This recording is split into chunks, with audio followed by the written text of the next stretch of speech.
Welcome to Donmar TV News Channel. Okay lang kuya, tanungin ko lahat sa ito mga tanong niya. Opo.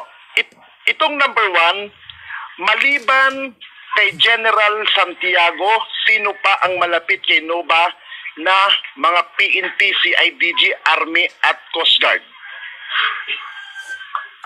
Sa PNP meron. Opo. At kumuha pa ng droga at kumukuha pa ng sabog. Opo. Pwede daw pong malaman kung sino daw po, sabi niya nga sa tanong. Hindi kasi Okay, kuya. Natin pag pag mag-final na sa korte or ano. Okay po. Ito pong number 2 tanong niya. Ano ang status nila ngayon o saan to sila na-assign ngayon? Yung pong number 2 tanong niya. Yung assign, ang isa ngayon nasa Pampanga, ang isa nasa Ulo. Opo. Tapos may iba pa. Kasi bibigyan kita ng mga connection ni Nova at kay General. Ninintay ko lang sa anak ko. Kukunin ko lahat ang details. Bigay ko sa Opo, kuya. ko doon sa Facebook. Opo, kuya. Ito po, kuya. Para alam ni Presidente. Opo. Number 3. Sino ang naghahawak ngayon kay Nova sa Camp Crame? Mga tao ni Lucatio, General Lucatio, Santiago. Okay. Number 4. Okay, number 4 na tanong niya. Bakit si Nova Princess Parahinog hanggang ngayon nandiyan pa sa kustodial ng Camp Crame na hindi man siya witness ng government? Okay.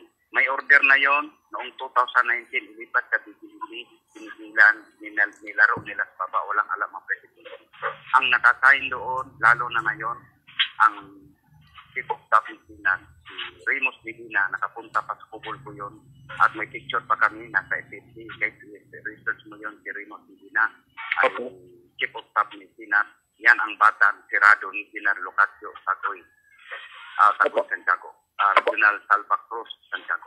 Apo, number 5 na tanong, saan at ilan pa ang mga properties ni Nova Princess Parahinog ngayon?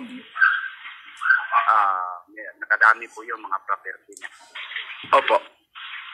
Yung po yung tanong niya, sandali po Malawala, signal.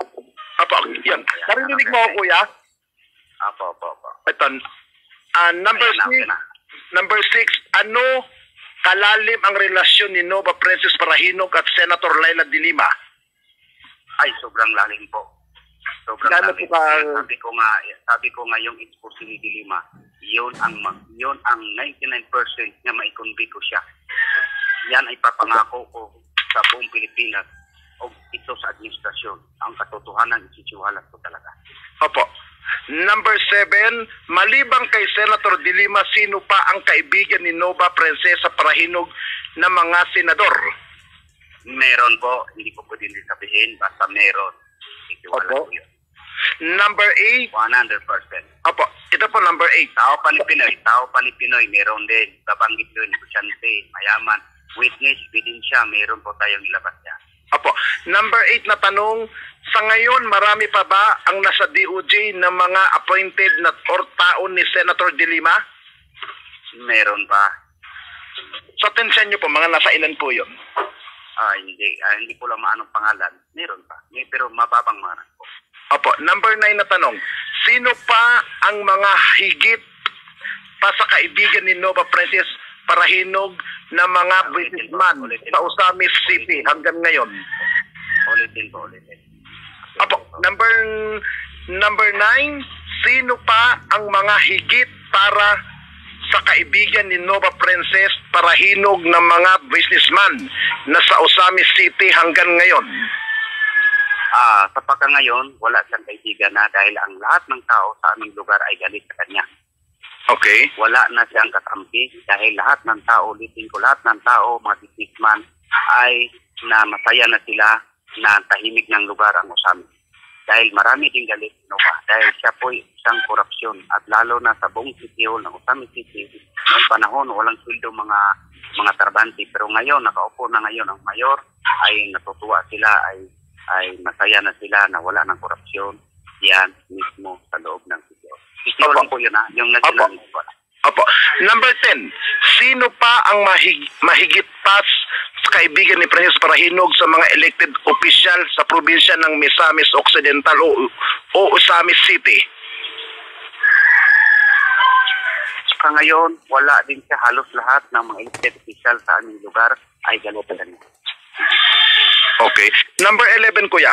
Ano pag alam mo kay Judge Francisco, saan na siya ngayon at sino ang naghawak sa kanya? Sino yung Judge Francisco po? Hindi ko po alam na text. Ay, ito. Anong pag alam mo kay Judin Francisco, saan na siya ngayon at sino ang naghawak sa kanya? Okay. Confidential lang po, sasabihin ko rin ito.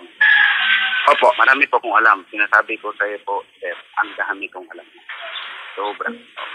Opo. Meron yan. Talagang may naghawak yan. Totoo yun. Number 12, saan na si Aylon Parahinog? Wala na yun. Patay na yun. Patay na. Patay na. Number 13 na po tayo. Sino man sa BGMP Osamis ang may kontak pa sa mga tao ni Parahinog o kay Nova Princess Parahinog? Meron po yan. Meron po. Pero hindi ko lang, kasi matagal na yun, hindi ko lang yung kilala. Pero meron silang koneksyon. Kasi dati po, nung naging kami pa, ay nagpapadala po kami tuwing birthday ko, yan sa BGMP. Yan sa Osamis. Gusto, nagpapadala po niya tag-10 gusto yan. Opo, ito. Number 14, sino sa alam mo na kontak ng Parahinog sa artiste ng Osamis City? Yun ang hindi ko alam po. Yan ang hindi ko Okay. alam. Pero, Ito kuya yung... ito ganito, in general talaga na lahat ng kilos pati Sinova na malakas at si Dilima ngayon. Dahil po, ito ang, sabi ko nga ulitin ko, si General Locadio Salva Cruz, Santiago, yan po ang gumalaw sa lahat. Invisible yan pag gumagalaw. Marami koneksyon dahil po siya ay Mason, dahil po siya ay dating director in charge, dati po sa chief in RPO 2010. Opo. Siya po ay dating director ng staff. Siya po ngayon ang chairman advisory council ng staff ngayon. Retire na po yan. Siya po ay tao ng Liberal Party. Opo. Siya po ang nagpo-protect sa mga gwardiya ni Dilima ngayon at kay Nova. At meron po ng handwriting po na sulat ni Nova nga lagi sila nag-usap at nagpatinton sila. Opo. Ito kuya pinakalas na tanong, number 15, sino ngayon maliban kay Judin Francisco ang naghawak ng droga sa Osamis City, Cebu City, Cagayan de Oro City, Dipolog, Pagadian at sa Leyte? Yun ang hindi ko alam lang kung ang pangalan. Basta yun ang ngayon. Malakas may info ako sa gabi, araw, malakas daw yun. Ngayon, dahil may hawak ng opisyal na general din. Opo. Yun. Narinig ninyo guys? Narinig ninyo yung 15 na katanungan natin kay Herbert Culangco? Ayun po yung kasagutan niya. Ang dami nagme-message sa akin ngayon. Meron sa Facebook, meron sa text. Alam mo, doon sa mga nagke-text sa akin, mga tumatawag, mga putang ina ninyo, ang habulin nyo hindi ako. Ako, nakikinig lang ako sa sinasabi ni Herbert Culangco. Ha? Unang-una, kung ako tatanungin nyo at gusto nyo kong yariin, ang lahat ng conversation na yan, may copy na ang Malacanang. At lalo na, yung mga taong huwag nyo na akong anuhin. Ha? Alam nyo, kung ako sa inyo, galingan nyo na lang ang pagdepensa ninyo. Kung anong depensa ang gagawin ninyo. Ha? Huwag ako. Ha? Ngayon, maliwanag ang sinabi ni JB Culangco, ni Herbert Culangco nung isang araw. May nagtatangka sa buhay niya. Ngayon may hearing siya sa Mayo sa Muntinlupa. Sa City of Muntinlupa. Tatayo siya, lahat ng kanyang nalalaman isisiwalat niya ron. Ngayon, pag napatay at inambos si Herbert Culangco, alam na natin kung sino ang mga may gawa ng mga yan. Doon sa mga pinangalanan niya. Lahat yun ang magiging suspect. Ayon doon sa sinasabi ni Herbert Culangco. Ngayon, ang dapat dito, protektahan dapat ang mga testigo. Yun ang the best. At pangalawa, dapat tanggalan ng cellphone sila Laila de Lima. Kasi pag nagtatanong yung iba, bakit si Kulang ninyo nakakatawag sa'yo? Meron po silang tinatawag na idalaw. Pag sinasabing idalaw, online po yon na pwede nilang tawagan kung sino po ang gusto nilang mahal sa buhay. Ha? Yun po ang protocol ata sa kanila. Lalo na sa mga taga-BGMP, alam to ng taga-BGMP, meron tinatawag na idalaw na may oras na may pagkakataon makapag-Facebook sila, makapag-video call, makipag-usap kung kanino gusto nila. Kaya legit ho yun. Ngayon, malinaw. At ako'y nagpapasalamat naman kay Herbert Kulanco dahil sa kanyang oras na panandali na pagkakataon na makatawag siya, isa ako sa mga tinatawagan niya.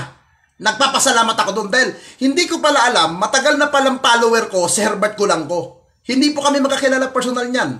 Hindi ko pa po namimit yan, pero parati daw siyang nanunood sa mga live ko, natutuwa daw siya, kaya sa akin niya ibinabato yung ibang mga impormasyon.